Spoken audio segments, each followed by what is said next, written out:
Linda. Welcome to June 4th, 2021 AACG Meetup. Today it's with William Warmus, discovering after Venice and glass in the 21st century. Bill Warmus, as we all know, or William Warmus, I called him Bill, sorry. William Warmus is the former curator and a fellow at Corning. He got the honors of major influencer in the 20th century for glass from AACG. I can't remember the exact title. He's written most of the books you've all read about for most of the glass people. So we're honored to have him here discussing what's going to be happening. That opening picture, Bill, that's you and I in Art Basel, I think. Yes, it is, Tim. And thanks so much for the introduction. Many of you know that Tina Oldknow and I curated an exhibition for the Stanza Museum in Venice last year, which was titled Venice and American Studio Glass. The point of that show was to show the relationships between those two great glassmaking traditions, Venice and America. Can we have the next slide, please? Okay.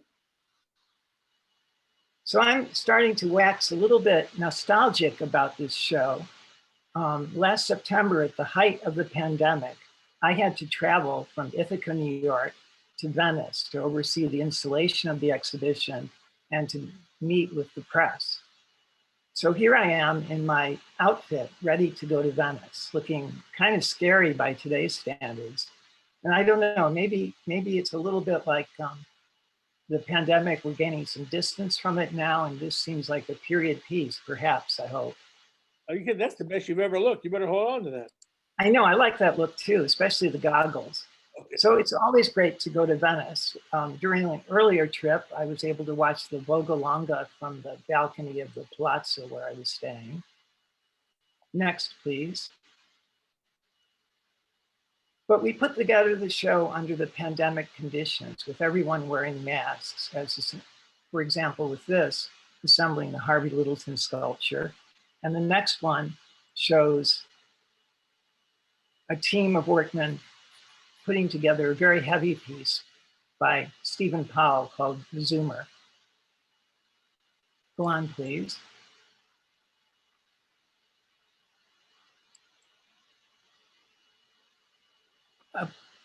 In this slide, we show the press opening. You can see all the press social distancing with their masks on and with the speakers on the left. If we could go to the next slide. Other way, thank you. The speaker was Pasquale Gagliardi, secretary of the Cini Foundation, and he made a very important point. He said that our show could be a kind of sociology or anthropology of two opposite cultures meeting, the insular and the cosmopolitan. And I think as you listen to the rest of this lecture, a lot of it is about always two different cultures trying to meet and come to common ground, somewhere in the middle. Next, please. Of course, Lino Tagliapietro was the bridge, if you will, or the catalyst between these two cultures, carrying the technological skills from Venice to America. Next, please. And the next, thank you. There's Lino speaking to the press at the opening. Okay, so let's go back a little bit. Let's look at the whole history of glass in about 1 minute. This chart is a vast oversimplification. It begins at the top with the volcano, which is of course the first natural glass-making furnace.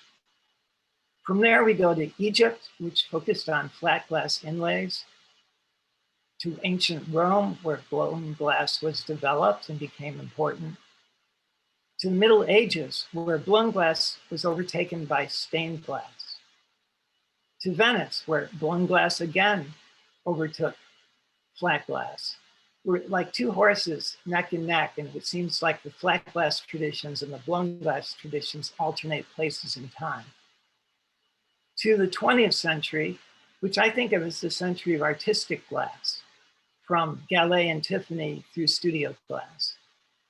To the 21st century, where we are today, and which will be the focus of most of this lecture.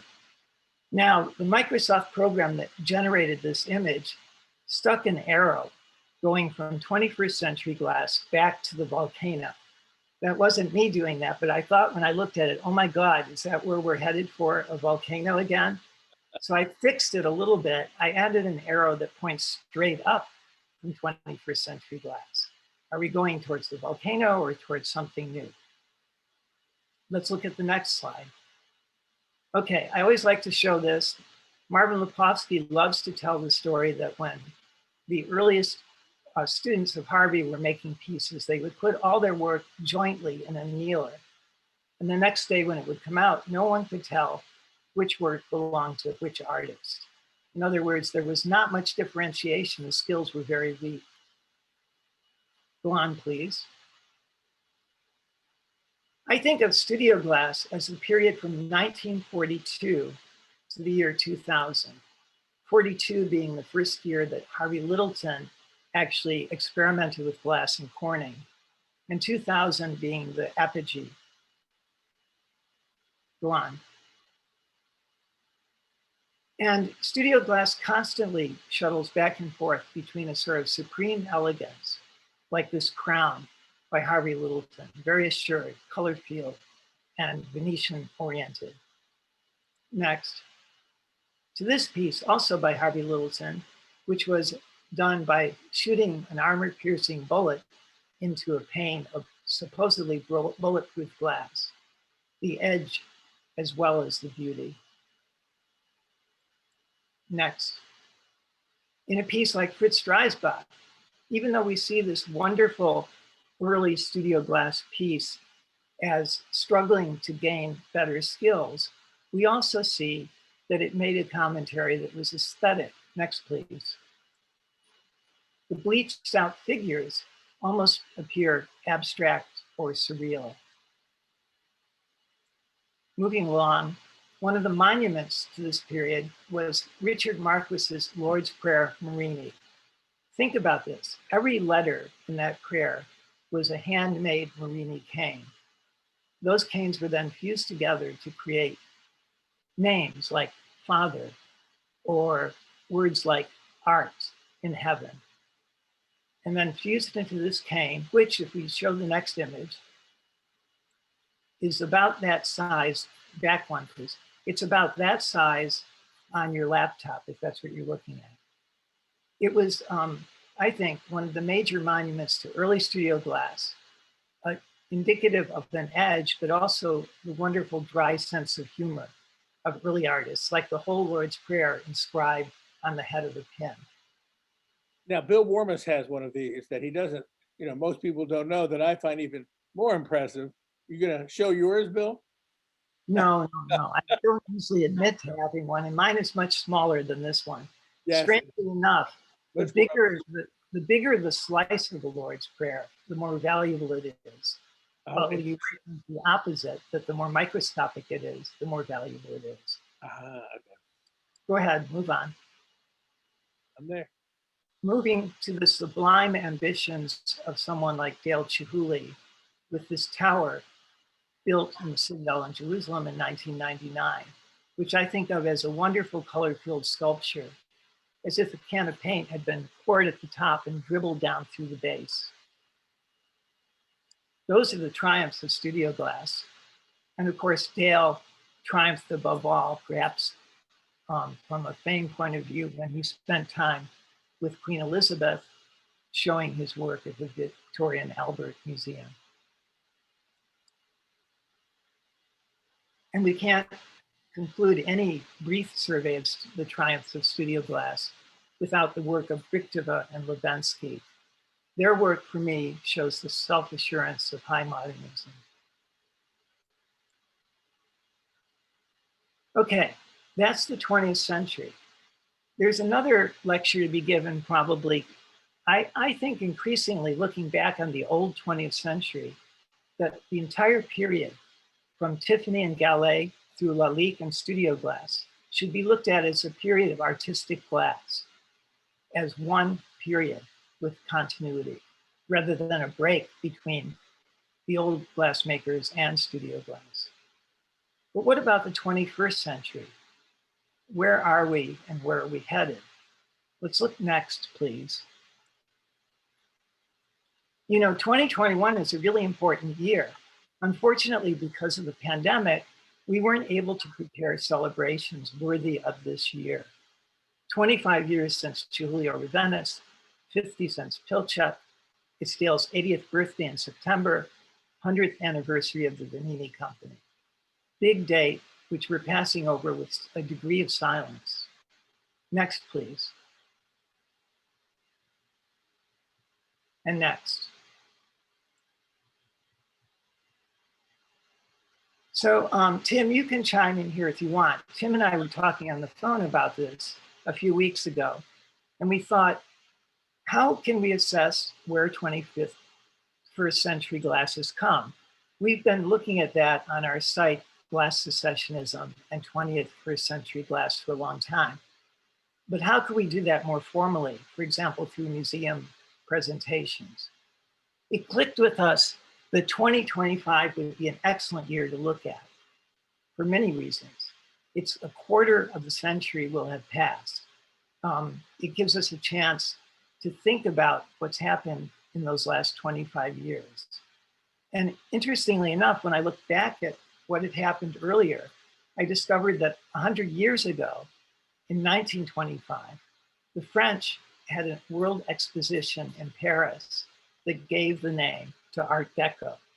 So I thought, or Tim and I thought, if the French could look back in 25 years into the 20th century, it seems fitting that we would look back 25 years into our century. Tim, anything to add to that? You know, it seems the only way to really see what 21st century glass looks like is to isolate it. In other words, have glass made or discussed or given prominence from 2000 to 2025. That isolation gives us what 21st century glass is going to begin looking like. Just as the Deco period kind of gave rise to after Victorianism, what was going to come, we're hoping that we also see a lot of movement, and we do see a lot of movement in 21st century glass. Okay, let's go to the next.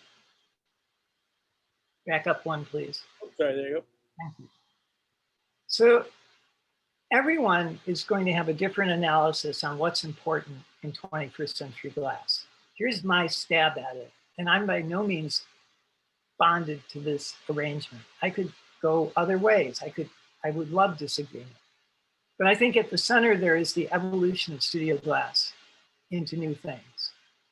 There are also what we would call new regional art to be explored, and I'll touch on that in a few minutes. New regions that really were not important in the 20th century. There's glass coming from academic or tenured institutions, and then what Tim and I call Art Basel style glass. It's sort of glass that you would see shown by fine artists at art expos and in art galleries throughout the world. And glass dress, right. And glass stress, which is part of the Art Basel style. So if you're looking back at this period and you're thinking about what to do in 2025, I think a really neat museum show would be to look at Art Deco and compare it to glass from about 1925 and 2025. This is a vase in the Art Deco style by Emile Gallet in 1925.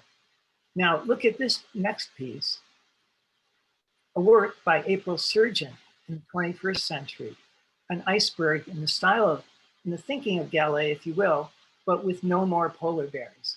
Can we back up, please? And back up one. So the polar bear, when Gallet did it, was a purely formal exercise. He wasn't making any comment about the environment, to my knowledge. It was a beautiful, interesting image of something exotic. April Surgeon investigates not just the beauty of the image as it's applied to glass, the virtuoso treatment. April also thinks about the environment and the decline of the environment. What a nice show to do of looking at these parallels between artists in one century and the other to see if we can get them to speak to one another across a century. Next, please.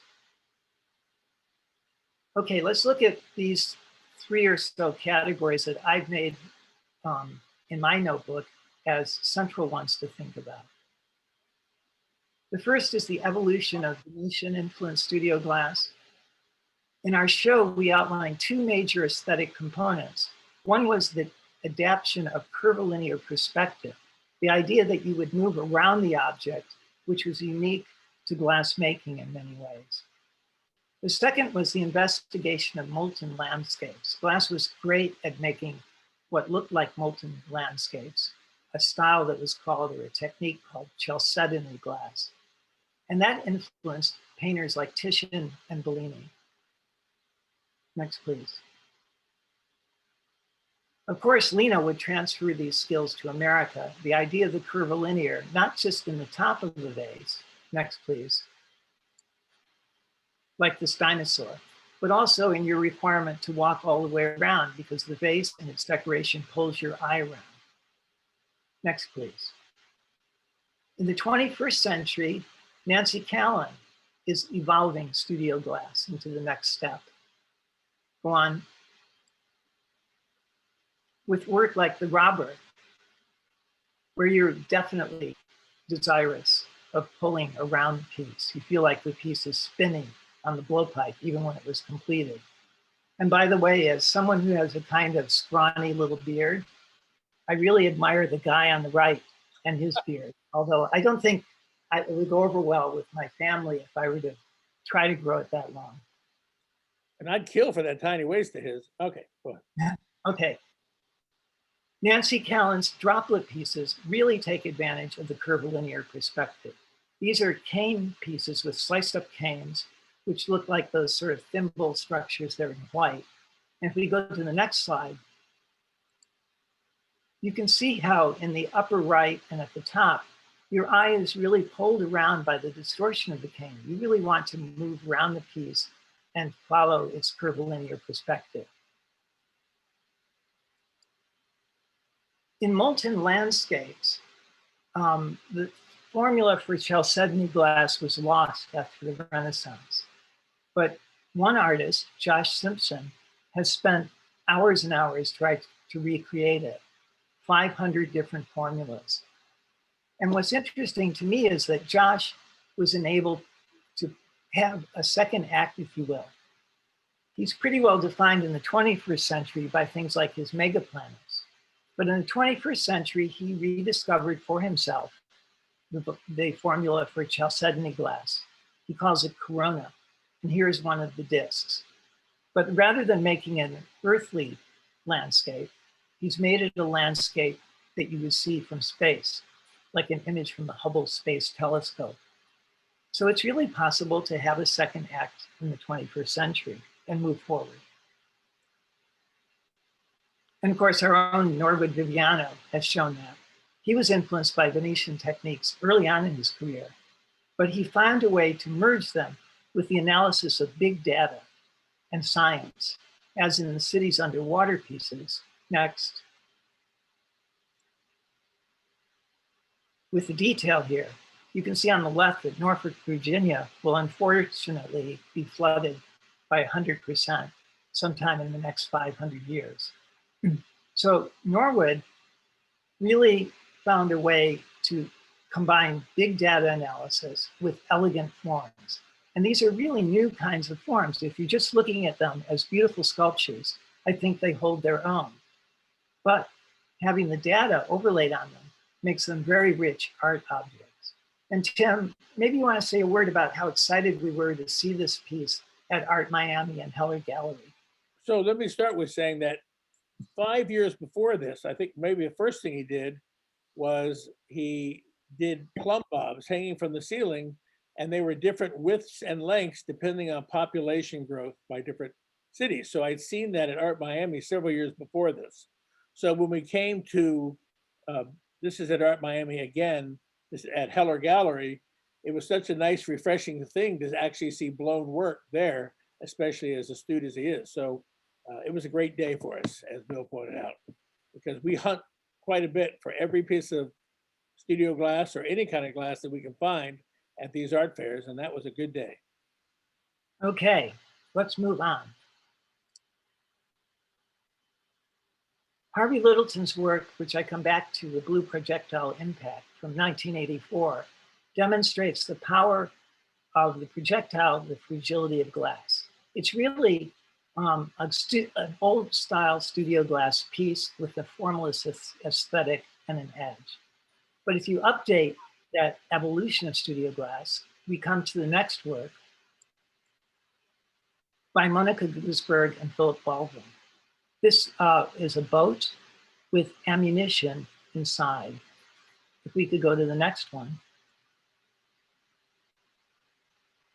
Both Baldwin and Guggisberg were trained in traditional Venetian glass making techniques. But what I find wonderful is that they updated some of them. For example, Carlo Scarpa made the boat or tray at the bottom with fused marini. I think you can say that the vessel at the top is really an update of that, with the bullets and hand grenades and so on taking the place of the marini in the tray. Next, please. It's a great Scarpa bowl, by the way. Thank you. So you might think of each piece of ammunition as a marini component. And by the way, when this piece had to travel into Italy from outside, I think from England, there were some customs issues getting ammunition through the inspection office. But there were. Academic art. I use this term not in a negative sense, but in a positive sense. It means for me a lot of different things. Work that's supported by an academic or foundation funding. In other words, artists who teach at universities. Many of the academic artists were educated in MFA programs. It tends to be brainy, powerful narrative component, and sometimes cynical or ironic. You find less cynicism and irony in Venetian style glass, more in academic art. Next, please. The wonderful New Glass Now show that Corning opened in May 2019 had a number of artists who I think fit into this category, whether or not they were specifically teaching at universities. Move on. One of them is Alicia Eggert. All the Light you see is from the past. It's a wonderful piece because it makes you think about the fact that yes, all the light is from the past, but she also says that you can sort of turn out part of this and read it as all the light is past.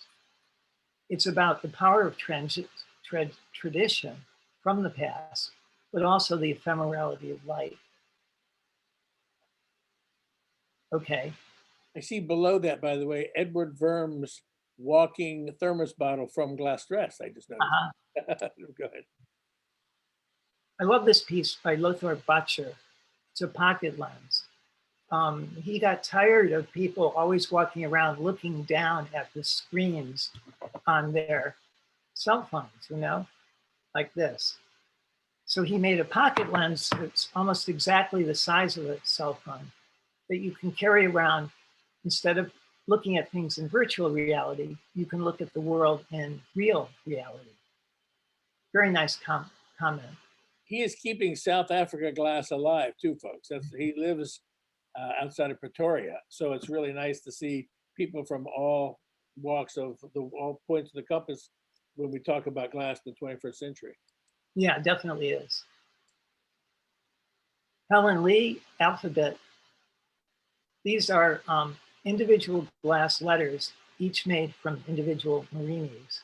It harks back to Richard Marquis's The Lord's Prayer, but updates it in a very nice, brainy, chic, contemporary fashion. Very clean look. They're almost like something you use in a laboratory. Okay. And Rie Sasaki's Liquid Sunshine. I'm intrigued by her poetry. This piece is certainly abstract and formalist. It could have fit into an exhibition in 1959 from that point of view. But she's also asking us, how do we think about rain? And even on a rainy day, isn't there just a little bit of sunshine? These pieces absorb sunshine and then emit it through phosphorescent powders. So even on a rainy day, they could have a little bit of sunshine coming in. Beautiful poetic piece. She actually drills all those little holes with a Dremel. All those little holes. Nice. Yeah. Next, James Akers, The Wild One. This piece seems to want to capture our contemporary feelings of systems out of whack and sensorial overload. It was done before 2019, but it really seems to anticipate the wacky world we've been living through in the last year. It's also, if you will, just a kind of late generation abstract sculpture as well. Moving, please. Well, before we go on, this is a real prominent thing that we see at the fairs. This very abstracted, non-formal view of how glass is put together, or neon in this case, and how all of the interior elements are shown, all the electronics. It seems to be laying on the floor. This is a huge, kind of part of what 21st century glass does, which it takes a little bit of time to understand, but you get there eventually. And the abstraction and extraction and realism fused together. The realism of a marijuana pipe, but made so complex and so convoluted, you can't even decide how you would go about smoking using this pipe, by David Colton. Isn't that the Rakow Commission that year? No, the other one was the raindrops. And you have to love Doris Darling's super strong lamp. It's a lamp that you can take anywhere and you can use it for exercise. It's a humorous, feminist, practical piece. Next one shows a few more examples. You can hang it over your dining room table. You can exercise with it when you get up in the morning, whatever you want. A really nice, lighthearted piece. Next, please. And Tomas Abao, Color Therapy. This is a piece that you can take and walk around with it, as he did in Washington, and reflect the colors of the rainbow onto monuments. Very poignant. Tim and I both love this work by Kate Baker. And I think it's hard to say exactly why. It's a representation on of soft skin and metal printed onto glass. The detail is in the next one. It's something about the ability to do this wonderful image and yet printed on a pane of glass that we find appealing. No, Tom, do you think, Tim? I think it's beautiful. Plus, it seems kind of ethereal. It's almost like you've captured a ghost in this beautiful blackboard that sits there in glass. We watched this one for some time. Beautiful piece. Okay, so that's academic art. Let's look at also regional art that's emerging. If we were talking about doing things in the 2025, an exhibition of regional art might be very appropriate. China comes to mind. Next, please. There was very little glass in China in the 20th century for us to organize, but now there is. China has an ambition supported not only by its economic wealth, but also by a deep and rich history of art, as in the next slide. When I saw this landscape by Wang Lu in China, I thought, oh my God, here's something that was made 600 years ago, and yet looks like it's a cubist drawing. The Chinese have such a rich history, and it's influencing the work they do today. Next, please. Of course, the best known Chinese artist outside of China is Ai Weiwei. And Tim and I like to tell the story, I'm sure some of you have heard it before, that when we were exploring Art Basel to see if there was any glass at all at Art Basel back in 2014, this was the first thing we came across, a wonderful crystal cube by Ai Weiwei. And we realized at that moment that, oh my God, there is a lot of glass at Art Basel and above. We had, at that point, several years prior to this, I'd been there, and the only thing in all of Art Basel that was glass was Josiah McElhenney. I couldn't find any glass in Art Basel. So when we went there that year in 2014, we wanted to see, is it now coming back into the fine art world? And we turned the corner and saw this piece, which is 1 meter by 1 meter, 1 meter by 1 meter, which Ai Weiwei calls his heavenly dimensions. And we knew that we had a lot to learn, and we gone from there. Next, please. Well, you know, some of the cognoscenti in the glass world might say we've seen things like the optical cube before. Maybe not this big, but we've seen it. Well, I respectfully submit that this is a whole different concept from the optical sculpture we've seen in studio glass, much of it. If you look at the edges, you'll notice that they're chipped. I'm sorry, this is the best photo I could find, but take it from me, the edges on this are chipped. Back, please. And the fact that the edges are chipped is not something we would find acceptable in traditional optical glassmaking from the 20th century. But it fits in with the way Ai Weiwei is looking at this. Next, please. His 1 meter cube in glass is part of a series he did of materials. He's very interested in the concentration and density of materials. So the cube fits in with, in this sequence, a block of wood, a ton of tea, and another object. So the chipping on the edges doesn't really matter because that's not the point of the object. The point of the object is how massive it is, not the fact that it's pristine. It's even missing the whole top right corner there. Yes. Yeah. China has the ambition and the wherewithal to produce extraordinary work in this century, I believe. For example, this studio at Tsinghua University is for casting. You see the casting kiln in the upper right. It's so big, it has its own little railroad track so that the castings can be wheeled in and out of it. Next, please. One of the things I love about China is a sense of community. You know, when you go there at the end of an event like a conference, there's a tradition at dinner, after dinner, of getting up. One person will get up and go around the room and toast people at different tables. Next, please. It really reminds me a bit of the early days of studio glass, where the community is small enough, everyone knows one another, and you feel like there's this confidence here that a future is ahead. Next, please. It reminds me of the beginning because everybody's trash, just like studio glass. Yes.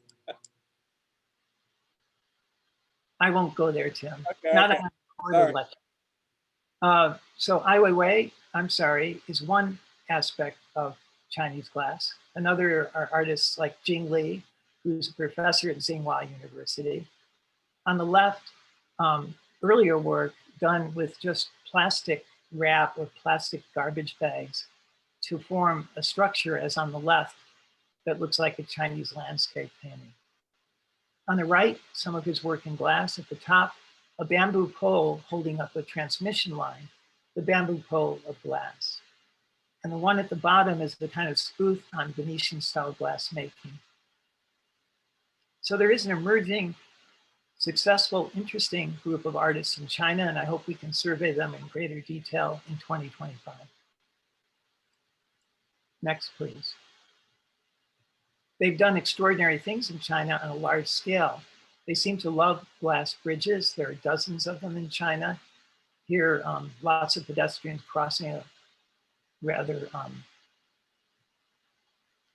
dangerous looking structure. Next, please.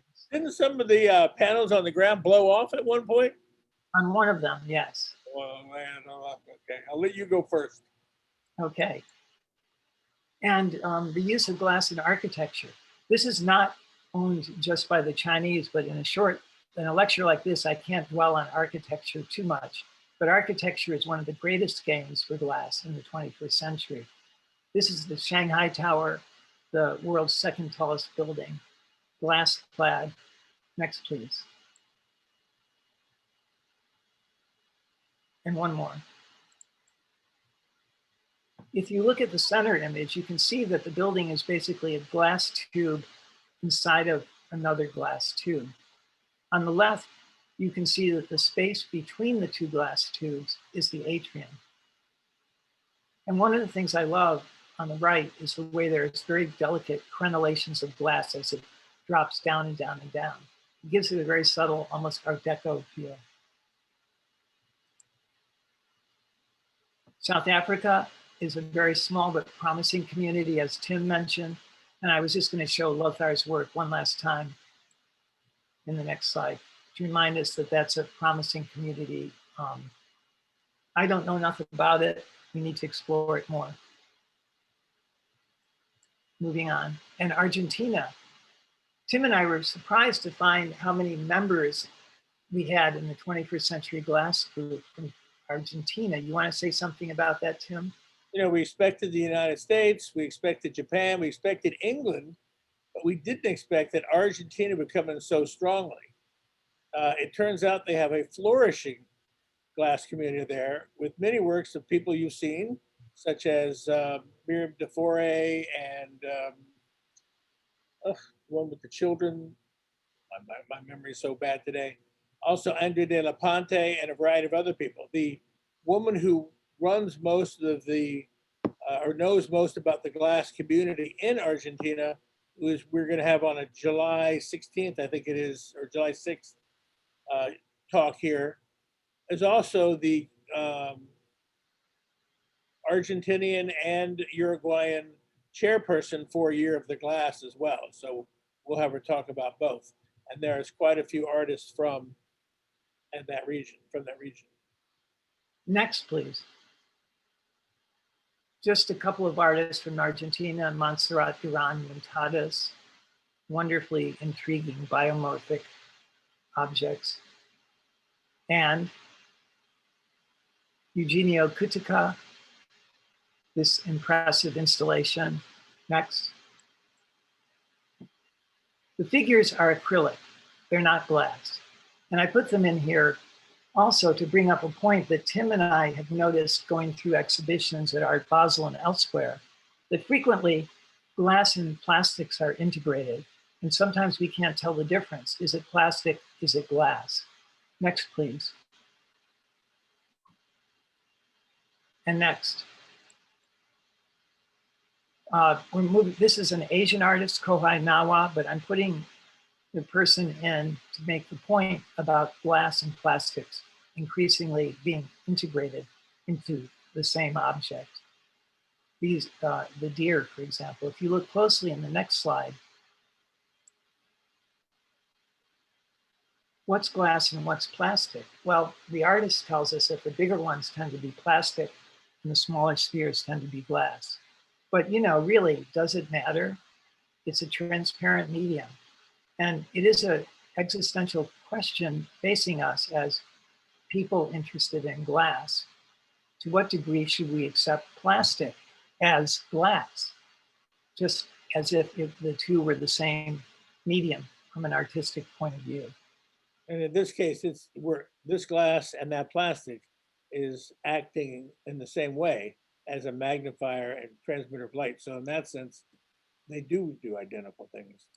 I'd love to see a show that really looked deeply into plastics and glass and sort of dissected the whole relationship between the two.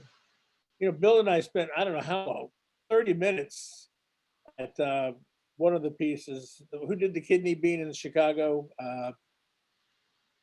Bill, who's the artist who did the kidney in Chicago? You'll come to me. Oh my God. Anyway.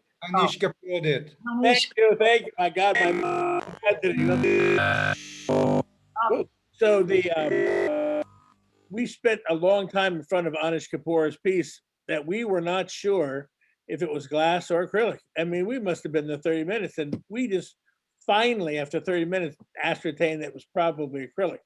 But that's just a guess still at our point. So when you're at the shows, it's not as easy to ascertain as you might think it would be in person. Next, please. So Art Basel style glass, again, is our thumbnail label for glass that emerges from fine art traditions. Glass secessionism is really studio glass dissolving into fine art traditions. So glass secessionism is, for us, a project that tracks this series of events in the fine art world. Next, please. We did this by going to Art Basel in Miami every year for the last few years and looking at glass. And also a lot of nice other things like this painting by Morris Louis. Next, please. Or this by Jules Olitsky. You know, Olitsky's goal was to produce a wonderful colored field painting. He often spoke of his desire to spray color into air and have it stay in a fixed place. And some glass artists have managed that. For example, at Art Basel, we came across the next one. And we have a comment here in the section I just noticed from Anthony Cowan. He says, plastic evokes a completely different response in him than glass. He's wondering if other people feel similar. Bill, do you think that the plastic pieces evoke something different in you? Yes and no. I do think that plastic, I worry about the durability of plastic. I think it scratches, it may discolor with time. When I'm aware of that, it makes me feel that the work is less precious in some ways. So I can kind of empathize with his point of view. But again, many times I'll look at the work and I can't tell whether it's glass or plastic. So it can't really change my take on it. It's interesting. You think of the fragility of the plastic. To me, I would think glass chips easy or cracks easily, and then all value dissipates almost when that occurs. So that plastic seems the safer bet. I don't know. Well, we'll debate that over that same dinner we have with Jane. All right, go ahead. Next, please. Anne Jansen's candy sculpture. We see these just at Art Basel stacked on the floor from time to time. She's a very well-known Belgian artist, I believe, who creates cast glass sculptures that are refreshing.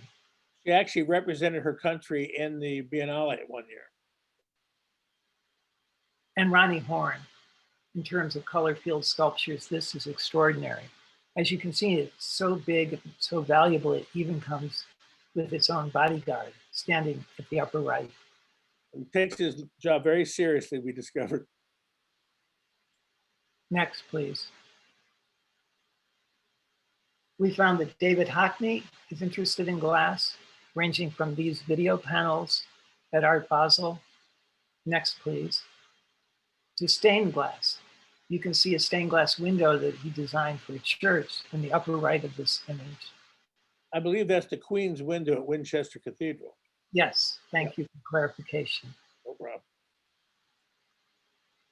Gerhard Richter, a pane of glass. You're intended, I believe, to look at the reflections of others through this pane of glass, but also he has drawn a very delicate pencil line on the wall behind it, which is part of the focus as well. So if you buy this piece, he will come to your home and draw that pencil line. We don't know that for sure. We're just speculating. We just speculate. Because how else are you going to get the pencil line there? All right. A favorite, Idris Khan's pieces, this one called Autonomy, kind of a ink blot, if you will, on the wall, made of stacked panes of glass. But come closer, take a little look deeper, and you'll see that these are panes of glass, one over the other, with words, in this case, various religious texts. So combining the realism of the word with the abstraction of glass being able to merge words together through a layering process. Next, please. And of course, we talked about this endlessly. So this group is familiar with Andrea Galvani's neon piece study of a rotating black hole. We thought this was extraordinary. Move on to next, the detail. Next, please. Okay, we're coming down to the end of the lecture and it's almost 2 o'clock. Trends and interpretations. I just want to say something a little bit about how we or I might interpret this complex situation of all these different styles meeting together in the 21st century. Next, please.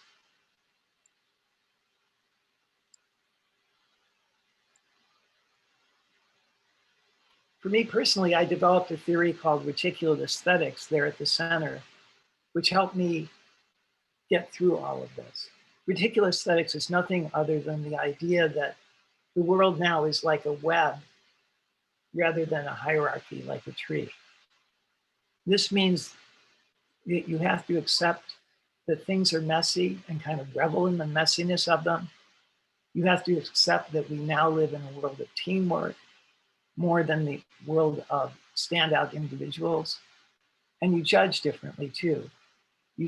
I no longer judge, or try not to, by good, better, and best. I try to judge by how close is this object or this style to my own take, and how far away is this other style from me, knowing full well that those could reverse positions over time. Do you have anything? When you bring that up, it makes me think, well, the hierarchies of studio glass of the 20th century were frequent, always of who came first and who came after that, and who built on that. And that seems almost impossible to get away with. They even had a top 50, if you recall. And people hold on, Tim. Tim, yeah. Tim, hold on a second. Go to the next slide. All right, I'm going to the next slide. Oh, there it is. Oh, there you go. Okay. So what Tim and I were talking about is that in 2012, in the 50th anniversary of Studio Glass, Glass Quarterly produced a list of the 50 top studio artists in the 20th century. I was on the jury for this list, as was Tina Oldnow. And we were thinking about that today, Tim and I. How would you do that today? We feel the situation is so big now and so evident through social media that you would need 500 artists to track the situation. And what I like about the idea that there are 500 interesting, great artists is that there are too many to rank. You can't really rank them. You might rank the first 50, but how do you rank 50 through 499? And that's a good thing that we can't rank these artists. It's a good reticulate thing.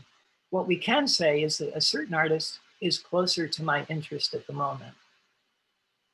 You know, I post every day on 21st Century Glass. I've been doing it now for a year, one a day, every day for a year, just to see what would happen. Would I run out? Because there are so many important. I haven't run out yet. It's getting a little tougher, but I haven't run out yet. So, and I would have included whole sections of glass. So I think it's easily 500 in that category, because if I had included vessels or abstract more, it would be over 500 right now even. So it's just been an interesting thing to see how broad it is in the 21st century versus the 20th. You know, and sociologically, this is so important. We really want to open things up to support artists of many different backgrounds and from different regions of the world. So we'd like to get the thinking to be not the old 20th century thinking of who are the top 50 artists, but a newer 21st century thinking of let's celebrate these 500 plus artists. Next, please. You know, back then when you chose the 50 artists, tons of people walked around with a shirt that said 51. Now they're going to have a 501 shirt. So we'll have it for the rest. Go ahead. Next, please. Marvin Lapowski was one of those artists. He had a t-shirt on, and I don't remember his exact number, but it was somewhere around 28 or something like that. Next, please. Even a critic like Clement Greenberg, however, noted for his hierarchical judgments of people like Pollock, was aware of the fact that maybe sometimes a non-hierarchical thinking is important. Next, please. For example, he was on the jury of the New Glass Review in 1980s, and he selected, to our astonishment, these very modest vessels with cork caps. Why did you do that, we asked him, when there are all these other fine works of art by glassmakers? And he said, I think a lot of the work is straining too hard to be art. I think we should include something modest that's not trying so hard. So he had a little bit of non-hierarchical thinking in that way. Next, please. So does someone like David Adamo. This piece was at Art Basel a couple of years ago. It's a broken ship in a bottle, a ship in a bottle of glass that's been broken. Next, please.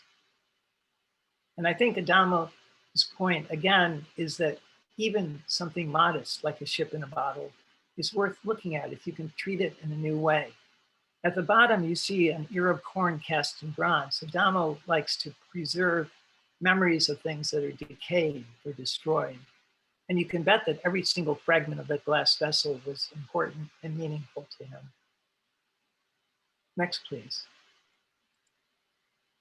So just reflecting on a conclusion, literally reflecting on a conclusion, Jeff Koons' glass gazing ball. It seems that glass is being used by brainy thinkers, fine artists, as a symbol for the fact that we need to pull out of our immediate situation and think about everything else. Next, please. Koons makes the point that it's not enough to look at this classical sculpture or this tremendous painting, but you must take in the environment around the painting, which includes everything that the gazing ball shows you. Next, please. Or Olafur Eliasson, who also feels that the reflecting opportunities in glass are extraordinary. In this piece, a mosaic wall piece that mirrors the painting on the opposite wall, makes you think about not just the object itself, but its environment. Next, please. This is Olafur Eliasson's weather project. No glass in this that I'm aware of, but I bring it up to say that this is kind of like the old hierarchical thinking. It's like everyone is paying homage to the sun disk, which is the be all and end all of the world. But Eliasson also tells us that beyond the drama of the hierarchical, there is the reticulate. Next, please. As in his works of glass, like this museum sculpture, where you can actually walk around and around in a circle with all the rainbow colors of glass, constantly changing your view of the environment, a non-hierarchical structure, something that never ends. And the final slide. A book of glass produced by Eliasson in a limited edition. The page numbers in a book never indicate hierarchy, as you recall. Page 9 of the book is not necessarily better than page 100. And I think that's a big lesson from Eliasson, that not one page in this book is better than the other. They are all worthy of our investigation. And by the way, the pages in these books recapitulate the work that Eliasson has done in the past. For example, it's open to a page that makes you think about the weather project, which I just showed. So there you have it. That's a little bit about my take, Tim's take on 21st century glass and where we are today. And what we're saying is that 2025 might be a good year for us to really work through all these ideas, have big arguments, which are productive intellectual arguments about what is actually the status of the first 25 years, and then put the proof on the table with a concrete exhibition, conference, or book. And I want to thank you very much for giving me an hour of your time on a Friday afternoon. Now I have some questions here in the chat box. So can I ask you some more on that, Bill? Sure, why not? Okay, is reticulate aesthetics intended to appeal to younger generations based on the predominance of electronic media and digital art and our shifting economics of making and buying art in the 21st century post-pandemic? Yes, I would say it really is intended to appeal to that younger generation because of what was just cited. The reticulate and reticulate aesthetics comes out of a form of evolution, which is how coral evolved. So reticulate has been around a long time before the web, but it seems to apply to our current moment. So yes, I would hope that a younger generation could use that concept.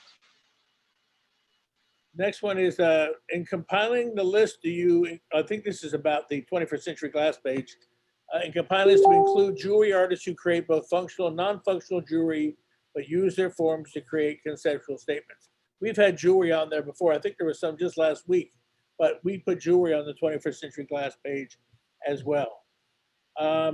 Bill, what source do you use to find some of the artists you cite? There you go. Well, we use sources everywhere. A lot of it is shoe leather, field work at Art House in Miami. A lot of these are our own photographs. seeing them as we're there standing in front of them, Bill. Yeah, So- but now, Tim, you know, you have artists after artists after artists. What all, besides going to these wonderful places, what else do you kind of use in your investigation? When I'm hunting for them, what I do is I have 5 or 6 phrases that I will post and do searches through Pinterest and magazines and any kind of thing on Google. But I also translate those phrases into at least 5 other languages and hunt for things in China and Russia and France, etc.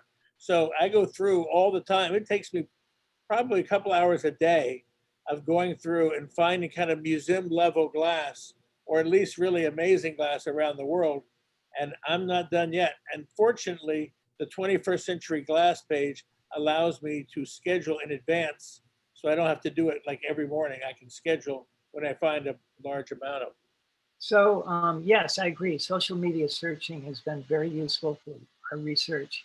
Also, art libraries. I use the art library at Cornell University, for example. It's tedious work because a lot of the mentions are by fine artists like Jeff Koons or Oprah Eliason. Those mentions appear in the art press, like Art Forum, and they might be buried somewhere. A mention of a glass piece might be buried in an article about other pieces as well. But there's a lot of research to do as well in the art periodicals. Another question is there a show or exhibition you consider a must-see coming up which best exemplifies non-hierarchical direction in the 21st century? And before you answer, Bill, think of 2025, where we hope to, with the help of AACG members, enlist as many museums as we can to have this 25 years of post-studio glass. I just want to mention that one before you start, Bill. Now go ahead. I just have to say I'm not aware of an exhibition of that sort, and maybe some of the curators right now will tell us if there is something. I think I got that. I think it's very. We have a Cylon here. All right. So, how big is the abstract piece by KERS? Tim, there's a static on the line. How big is the piece by who? Acres, AKERS. The static you heard was it's coming from Larry. Larry, so watch your thing, Larry. Go ahead. I'm not sure, maybe 12 or 18 inches wide. And also, I have a personal question. I got to mute Larry. Sorry, Larry. Okay, so I have a personal question. When we're down there, one of the things we notice a lot, and I don't know if you thought about it, Bill, is that a lot of the fine art pieces come in editions. In fact, almost all of them. Will that be happening with glass at some point? Right now, frequently you see 1 ton of glass from Ai Weiwei, but you know he's also made 10 others. In our regular studio glass world, not everybody thinks in terms of editions. So, I mean, how do you think that'll change in the future? I hope that changes. It's been a commonplace practice in the fine art world for many, many decades. Certainly Dale Chihuly has been producing series for many years, and I would think that other artists should follow suit. It's a great way to increase your collector base. And it's a mystery to me why we don't see more editions.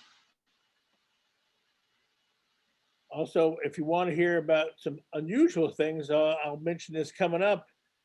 June being Pride Month, the Museum of Glass in Tacoma are having LGBTQ artists talk about their work and what LGBT glass means. And that is Tacoma Museum of Glass. And it's every Thursday for a month. So if you want to hear something about that, just take a look at their schedule online. What else we got, Bill? I think that's probably enough. It's 2:10. We shouldn't keep people beyond that. No, we shouldn't. These people want to go home. I can see DeVera's going, get me out of here. All right, we're ready. Okay, thanks, Tim. Thanks for all your work. Oh, thank you, Bill. I want to appreciate everybody for coming. We always get a chance. Bill and I love to talk about the glass we found all around the world. You can all join us at dinner with Jane Buckman and Bill, and we'll all, do that together. And Aaron. All right, everybody. Thank you so much. Thank you, guys. This is great. Thank you, Bill.